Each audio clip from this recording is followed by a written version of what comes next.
Hello दोस्तों, स्वागत है आपका हमारे यूट्यूब चैनल कस्टमाइज टिप्स पर। और आज हम बात करने वाले हैं एक ऐसे टॉपिक के बारे में जो कि सबके लिए चिंताजनक है। दोस्तों, पाकिस्तान ने फिर एक ऐसी चाल चली है जो दिखने में छोटी लग सकती है, लेकिन अगर इसे टाइम पर समझा नहीं गया तो भारत के लिए ये बहुत महंगी पड़ सकती है। सवाल ये है कि पाकिस्तान क्या प्लान कर रहा है। क्या भारत सच में डेंजर जोन में पहुंचने वाला है, और अगर हाँ तो सबसे ज़्यादा नुकसान किस चीज़ का हो सकता है।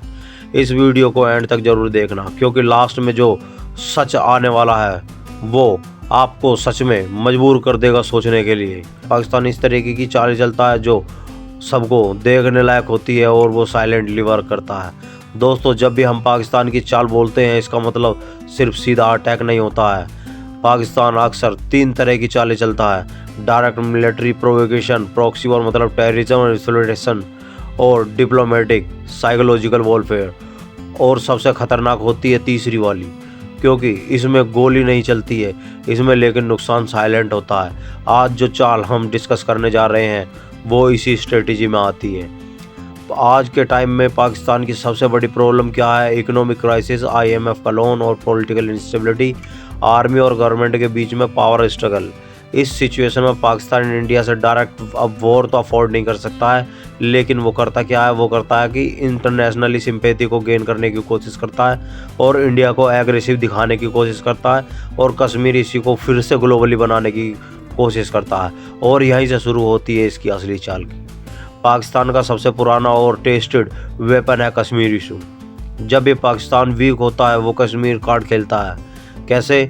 जैसे कि UN में वो स्टेटमेंट देता है कश्मीर से रिलेटेड, OIC कंट्रीज़ की इन्फ्लुएंस में भी OIC से रिलेटेड अपनी स्टेटमेंट देता है, ह्यूमन राइट्स का नैरेटिव इस टाइप से रखता है, सोशल मीडिया पर फेक कैंपेनिंग करता है।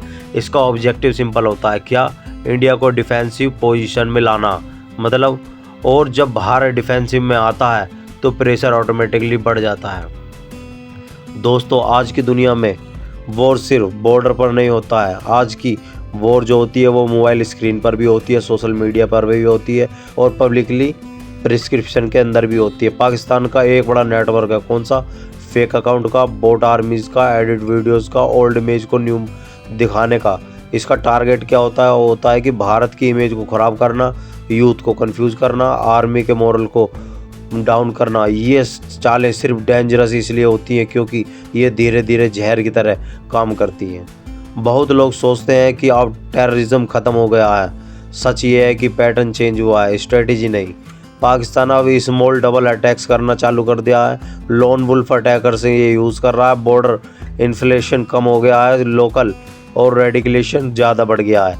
ये लो इंटेंसिटी अटैक दिखाने की चालें चलता रहता है और छोटे छोटे अटैक करता है, लेकिन ये लॉन्ग टर्म इंटेंसिटी क्रिएट करने वाला होता है, और यही पाकिस्तान चाहता है। जब पाकिस्तान अकेला होता है वो डेंजरस होता है, लेकिन जब पाकिस्तान प्लस चाइना एक साथ आते हैं तो गेम और कॉम्प्लेक्स हो जाता है। CPEC, बॉर्डर प्रेशर और स्ट्रेटजी डायरेक्शंस, ये सारी चीज़ें इनके साथ में होती हैं। एक साइड से पाकिस्तान टेंशन क्रिएट करता है और दूसरी साइड से चाइना प्रेशर बढ़ाता है। इसका मतलब होता है कि भारत को मल्टीपल फ्रंट्स पर अलर्ट रहना पड़ता है। अगर ये होता है कि इसका मतलब होता है भारत को मल्टीपल फ्रंट्स पर अलर्ट रहना पड़ता है, और ये चीज़ें रिसोर्सेज, फोकस और टाइम तीनों को खर्च करवाती हैं। अब असली सवाल ये है कि क्या भारत सच में डेंजर में है? सच जवाब ये है कि इमीडिएट क्लोजअप नहीं है। डायरेक्ट वॉर को रिस्क भी कम है, लॉन्ग टर्म स्ट्रेटेजिक प्रेशर ज़्यादा है, और ख़तरा किस चीज़ का है इंडिया के ऊपर वो भी जान लेते हैं। International narrative, border of fatigues, international distraction, economic focus का डाइवर्ट होना। पाकिस्तान चाहता है कि इंडिया अपनी ग्रोथ से ज़्यादा सिक्योरिटी में उलझा रहे, और ये एक स्मार्ट चाल है।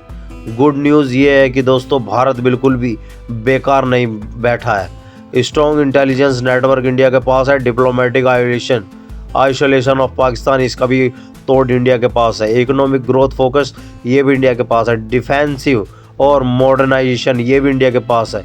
आज भारत ग्लोबल अलायंसेस और स्ट्रॉन्ग कर रहा है। मिलिट्री रिस्पॉन्स प्रिसाइज और लिमिटेड रखता है। नैरेटिव कंट्रोल पर काम कर रहा है, इसलिए पाकिस्तान की हर चाल सक्सेसफुल नहीं हो पाती है। सबसे बड़ा डेंजर पाकिस्तान नहीं, हमारी इग्नोरेंस है। अगर हम फेक न्यूज़ पर बिलीव नहीं करें और हाफ इन्फॉर्मेशन शेयर नहीं करें और इमोशन में डिसीजन ना लें तो हम पाकिस्तान को वैसे ही मात दे सकते हैं। तो पाकिस्तान बिना गोली चलाए जीत जाएगा अगर ये सारी चीज़ें पे अगर हम अमल करना चालू कर देते हैं कि फेक न्यूज़ फैलाने में, हाफ इन्फॉर्मेशन को शेयर करने में और इमोशन में कोई डिसीजन लेने में, तो पाकिस्तान वैसे ही बिना गोली चलाए जीत सकता है। इसलिए हर इंडियन के लिए ज़रूरी क्या है, इन्फॉर्मेशन वेरीफाई करना और रिस्पॉन्सिबिलिटी रखना और देश के नैरेटिव को समझना। दोस्तों, पाकिस्तान की ये चाल तुरंत भारत को बर्बाद नहीं करेगी, लेकिन अगर इग्नोर की तो धीरे धीरे प्रेशर बढ़ाती जाएगी। और हिस्ट्री में ये सिखाती है कि जो देश सिर्फ बॉर्डर पर लड़ता है वो वॉर जीत सकता है, लेकिन जो देश दिमाग की लड़ाई भी जीत लेता है वही फ्यूचर सिक्योर करता है। अगर आपको ये वीडियो इन्फॉर्मेटिव लगा हो तो लाइक ज़रूर करें, शेयर करें और सब्सक्राइब करके बताएं कि नेक्स्ट वीडियो किस टॉपिक पर चाहिए। जय हिंद, जय भारत।